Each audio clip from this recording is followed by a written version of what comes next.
We've got with us members of our education committee. We wanted to at least talk a little bit about where we are with the education bill. We've been hearing a lot of things from the governor's office that we find a little concerning.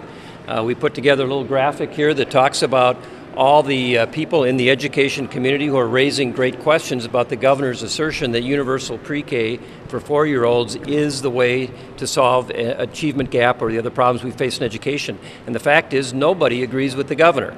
Not even Art Rolnick, who's talked about this. I've talked to him directly. He does not believe that having universal pre-K as the governor has designed it will solve any problems. It needs to be targeted. So right now,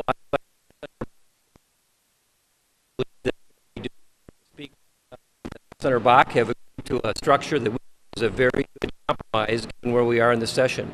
It is a good education bill. I think many of the members in our caucus and in our education committee would support that bill on the floor. I think we're running out of time. A little over 24 hours to go. We need to get these bills passed. We don't need to go to special session. In our opinion, special session would be a huge failure. It would be entirely because the governor has decided that he doesn't like the bipartisan compromise deal that the House Republicans and the Senate Democrats have put together. So we want to call attention to the fact that we are concerned about what the governor is out there talking about. We don't think he's right in describing the virtues of his bill. He's had 4 or 5 months to build a coalition of support for universal pre-K for 4-year-olds. It doesn't exist. It's not there. So I think it's time that we put that aside. Let's live with the agreement that has been made, and let's pass the bill. Any comments? Do you guys want to vote on this issue? Like, if there's 24 hours left, if there's some way, would you guys prefer to have a vote on pre-K? A vote on pre-K? That was not a part of the Senate bill, I don't believe. It's not been part of the House bill. I think we're at the time where we're talking about conference bills that are agreements between the House and the Senate. I don't know how such a bill would be available for us to vote on, but so no, we're not looking forward to a vote of that nature. We want to vote on the budget bills and get those passed. You know, the time for the governor to get the votes to pass pre-K was 1, 2, 3, 4, 5 months ago. This is the conference report. The bill is done. This is what's going to get voted on in the Senate and the House. This is what's going to pass. The governor, if this was his top priority, needed to build his coalition and get his votes months ago, not 3 days or 2 days or 1 day before the legislative deadline, the constitutional deadline. And his own commissioners, you've all seen this, they put out the letter that said, here's all the bad things that are going to happen right now if the governor vetoes this bill and we don't get an E12 budget. This is what we have to vote on, and this is what's going to come up, and this is what's going to get passed. Now, the governor can decide to let it become law, or he can decide to veto it and have no budget, and all these bad things are going to be in the queue. I think the people of the state expect us to get our business done on time. And the education bill spends a lot of money. A lot of it is going on the formula. It is more money than either the House bill had or the Senate bill had leaving the floor. This is a good compromise bill. As I said, I'm sure it'll get a lot of votes from members of our caucus. It doesn't make sense to us for the governor to come in kind of at the last minute and say, let's blow this whole thing up, let's go to special session. Who knows, maybe we even end up in shutdown. That doesn't make sense to us. I don't think it makes sense to the people of the state. We have a good bill. We have people who want to vote on it. Let's bring it to the floor. Let's vote on it. Let's be done. We've got a little over 24 hours left to go. There's time to do it. Let's get done. I would say it's quite significant that the governor's veto threat looks at possibly unraveling the conclusion of session. And it's also significant that he has had stiff opposition from the very early learning council that he appointed, that he hand-selected. They also have said, while they appreciate the vision, and so do I, to make sure all children enter kindergarten ready to learn, the implementation plan is wrong here. There's 4 reasons for that. 1, schools simply just don't have the room. Many school districts just went to their voters and built all-day kindergarten wings. They are not interested in going back to those same voters and starting to ask to build pre-K wings. Secondly, it is not targeted resources. And we know that that's what we do up here. There are more wants and desires than there is money to fund it. And the governor's plan, while perhaps well-intended, it does not target limited resources. Instead, it takes those limited resources and says, we want the senior on fixed income. We want that senior to provide all-day 4-year-old education for all students in our state. That means the pair of surgeons. They want seniors on fixed income to provide universal pre-K for kids from homes that where two parents are working, have lots more money to spend. And so that is just a poor use. We should be targeting resources, and the governor's plan does not do that. And then also, it's just a matter of timing. We have an agreement, it's ready to go, and I believe that this is a topic for another day, but today we need to pass the education bill, close out session in an orderly and timely manner, and the governor can work on his universal pre-K at some later date, but today is not the day. Senator Hand, your opening comment about a special session being a huge failure, does that mean like because it shows you guys didn't get the work done, or because you think it would result in you guys being in the same everyone being in the same place a month from now and potentially in a shutdown zone? Well, I think when we have a big surplus, a $2 billion surplus, and going into this session, no one was predicting that we would end up in special session. I think the public wouldn't understand it. We certainly don't understand it, especially now that we've got a good bipartisan agreement on how to get this session done. I frankly, and I think our members don't understand why the governor would come in at the last minute and say, no, let's go to special session with all the uncertainty that implies. Who knows what happens when you get into a special session? This is not the time to do that. I think we've got a good bipartisan agreement. Let's vote on the bills we have. Let's get done. Let's let the people of the state, relax and not have to worry about what's going to happen in St. Paul anymore. Senator Bach contends or has told the governor that it's a risky proposition, that you could end up with a worse education bill if you start over on this. Do you agree with that? Well, I think it is a risky proposition.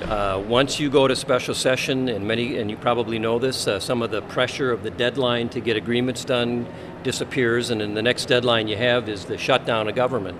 That's not a good thing to run up against, and you don't know what kind of agreement you get. I think the Speaker and the Majority Leader negotiated in good faith for several days, a week, at least a week, maybe 2 weeks. They've got an agreement. I think that it's probably not a perfect agreement, but it is an agreement that can pass both the House and the Senate. And again, why the governor would want to throw all that into jeopardy for something that is uncertain, that doesn't make a lot of sense, and especially given the policy that he is advocating for that only is supported by Education Minnesota. That just doesn't make sense at all. Speaking of agreements, the HHS bill is going to be up next at some point in the Senate. You've had some experience with HHS. What do you think of this bill? What are the highlights and the lowlights? I have not seen the language yet. We haven't caucused that bill. I think there are things that I've heard that are a little concerning. We think that the Minnesota Care, for example, does need to be focused on. I'm not sure that they found a way to agree to that. So I guess I can't answer in detail your question. We just haven't had a chance to look at the detail of the bill. Is that concerning to you that you're going to take up a 400, 600-page bill in a couple hours and you haven't had a chance to look at the detail and you're the minority leader of the Minnesota Senate? We are going to look at it before we vote on it. We've got great research, and we're going to be reading through that and answering questions and hearing from our members who served on the committee and been on the conference process. So we'll have a good idea of what's in the bill by the time it comes up to vote. And there's been talk of a bonding bill kind of coming late. Are there any votes in your caucus for one, if it's the size that people have been discussing, $1 to $200 million? What I've heard is something like 30 or 40 million, so I guess there's a lot of rumors out there. I've not heard anything specific about a larger bonding bill. I think there's been talk about doing some things for the Capitol renovation. There's been some disaster relief that Senator Pratt has worked on. Those things are important to our members. I don't think there's an appetite for a very large bonding bill at this point. You've probably heard Senator Bach praise you for how you've worked with him on this. You know, at any point, any of the minority members, and you, Senator, could throw some sand in the gears and this whole thing could come crashing to a halt. Have you gotten agreement from your members that won't happen? Why do you look at me? I've seen you do it. We all are here to try to do the best we can for the people of the state, and I think all of us recognize that there is no virtue in going to a shutdown. We tried early on in this process. Senator Nino had a bill to prevent the public from suffering in case you get to a shutdown.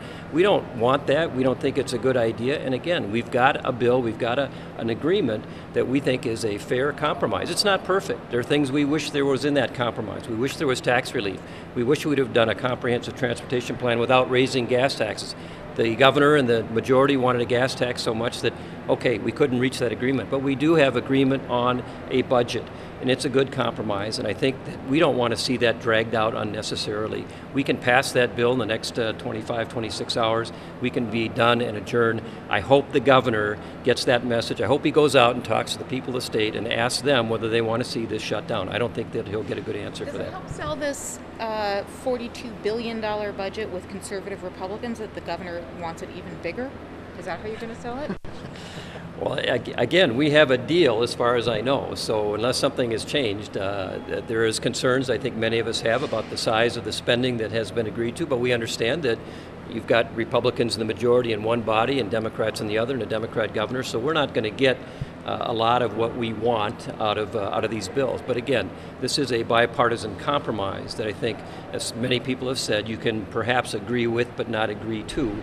But the most important thing is we think we can get this done in the next 26 hours and have the debate about tax relief and comprehensive transportation next session, and maybe that we'll have a better outcome after that.